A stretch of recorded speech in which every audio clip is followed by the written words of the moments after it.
Welcome to my channel. బాలకృష్ణుని వెన్న దొంగతనం మధురమైన కథ అనగనగా గోకులం అనే చిన్న గ్రామంలో అందరికీ ప్రియమైన ఓ చిన్నారి ఉండేవాడు. ఆయనే బాలకృష్ణుడు. తలపై మయూరపు ఈక, పసుపు రంగు ధోతి, చిరునవ్వుతో అందరికీ ప్రియమైనవాడు. కానీ ఆయనకు ఓ మహా ప్రియమైన విషయానికి ఉంది. వెన్న. ఒకరోజు యశోదమ్మ ఇంట్లో పెద్ద వెన్న పాత్రను చూసిన కృష్ణుడు దాన్ని తినాలని ముచ్చటపడ్డాడు. కానీ అది చాలా ఎత్తులో వేలాడుతోంది. తన గోప బాలలతో కలసి ఒకరి మీద ఒకరు కొండెళ్లబడి పైకి ఎక్కాడు. చివరికి అతని చిన్న చిన్న చేతులు ఆ వెన్న పాత్రను అందుకున్నాయి. కృష్ణుడు ఆనందంతో వెన్నను ముద్దలు పెడుతుండగా అతనిపై కన్నేసిన ఒకరు ఉన్నారు. ఆమె యశోదమ్మ.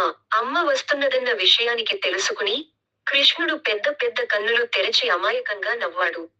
కృష్ణ, మళ్ళీ వెన్న దొంగతనం చేస్తున్నావా? అంది యశోదమ్మ కోపంగా. కానీ ఆమె కృష్ణుడి నవ్వు చూసి హృదయం కరిగిపోయింది. నిన్ను మందలించలేను నా తల్లి, అంటూ తన ఒడిలోకి తీసుకుంది. ఆ తీపి క్షణం తర్వాత కృష్ణుడు తన బాసురిని తీయగానే గోకులం అంతా మంత్రముగ్ధమైంది. ఆవులు, గోపికలు, చిన్న పిల్లలు అందరూ ఆ స్వరాన్ని ఆస్వాదిస్తూ నిలిచిపోయారు. ఈ విధంగా బాలకృష్ణుని అల్లరి, అమాయకత్వం, భక్తితో నిండిన జీవితం గోకులంలో సుశోభితమైంది. ఈ కథ వినే ప్రతి ఒక్కరి హృదయం ఆనందంతో నిండిపోతుంది.